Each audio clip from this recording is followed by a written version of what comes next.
Record AM, 1000 kHz. Rádio Record.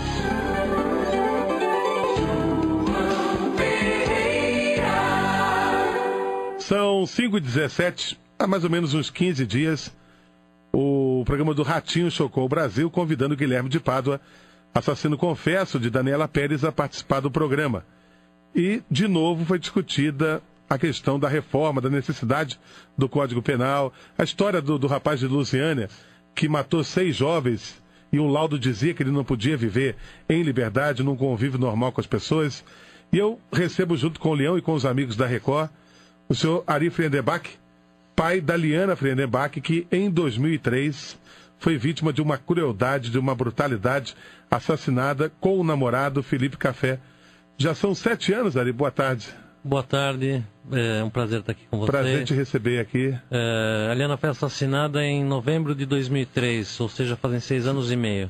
Nos aproximamos já do 7º aniversário, né? É isso. E você vem aqui hoje, né? Eu falava aqui de alguns casos, como Guilherme de Pádua, como esse caso de Lusiânia e tantos outros, a menina Eloá, e você vem trazer um projeto através do microfone da Record.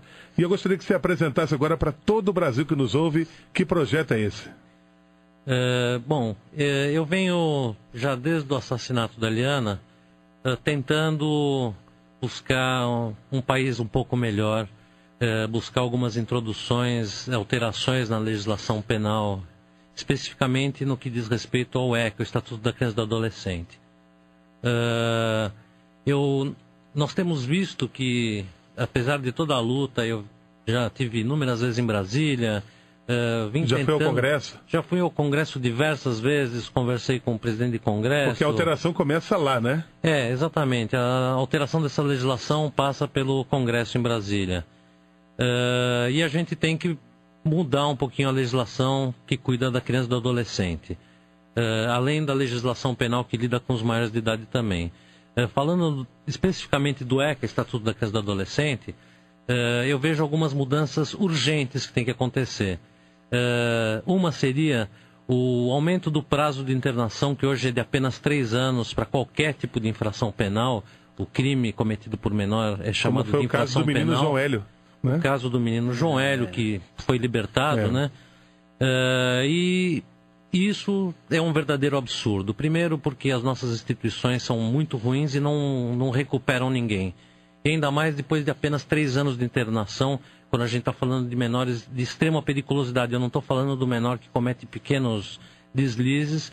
Evidentemente, eles têm que ter um tratamento diferenciado. Ele é absolutamente recuperável. A gente tem visto aí campanhas, agora que já estão no ar, né?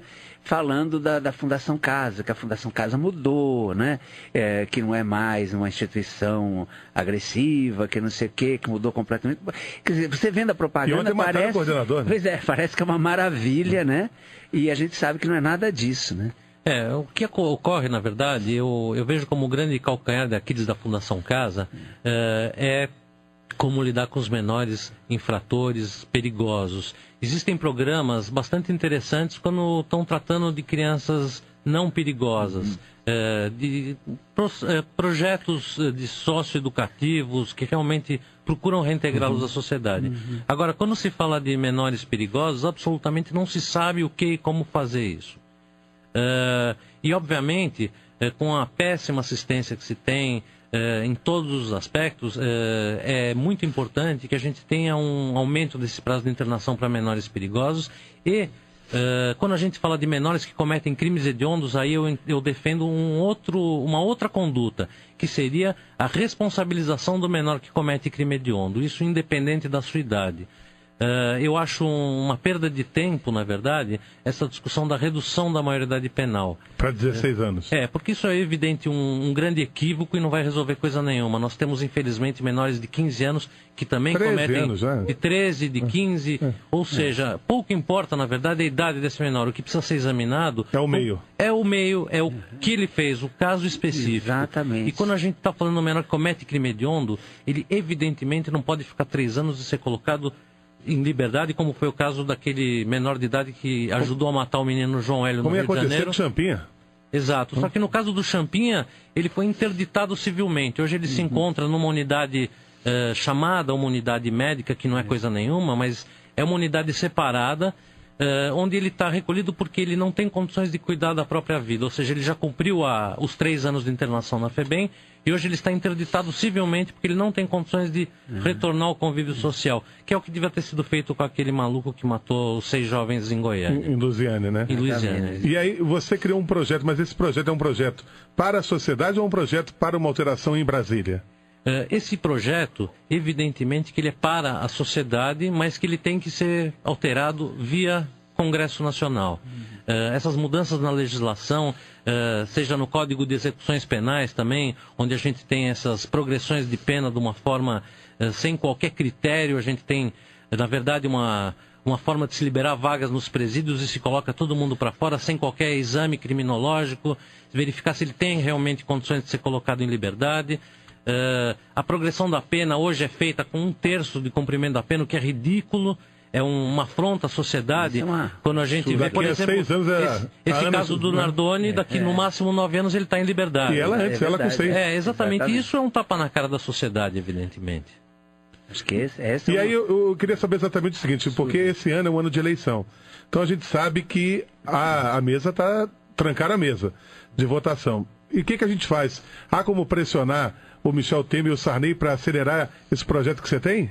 Sabe, você está perguntando, eu estou sorrindo, quase rindo aqui, porque você disse que está trancada a mesa e nos 3 anos e meio para trás a mesa estava aberta, alguma coisa foi feita efetivamente, além de se discutir os mensalões, os sanguessugas, o que na verdade o Congresso tem feito ultimamente é lamber as próprias feridas, ocultar os crimes cometidos pelos nossos deputados e senadores, e isso tem que ter um basta também na nossa sociedade.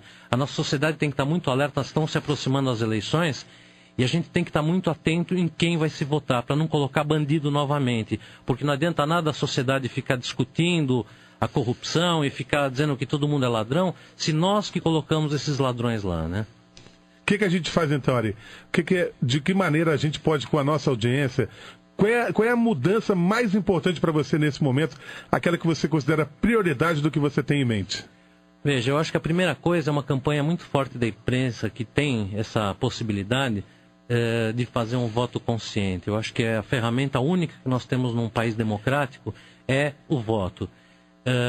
E através desse voto, colocando pessoas dignas, realmente dignas, que vão honrar o seu mandato, a sociedade tem que pressionar os deputados e senadores para alcançar essas mudanças na legislação. A dificuldade é achar pessoas realmente dignas, né? Porque a gente vota achando que são, né?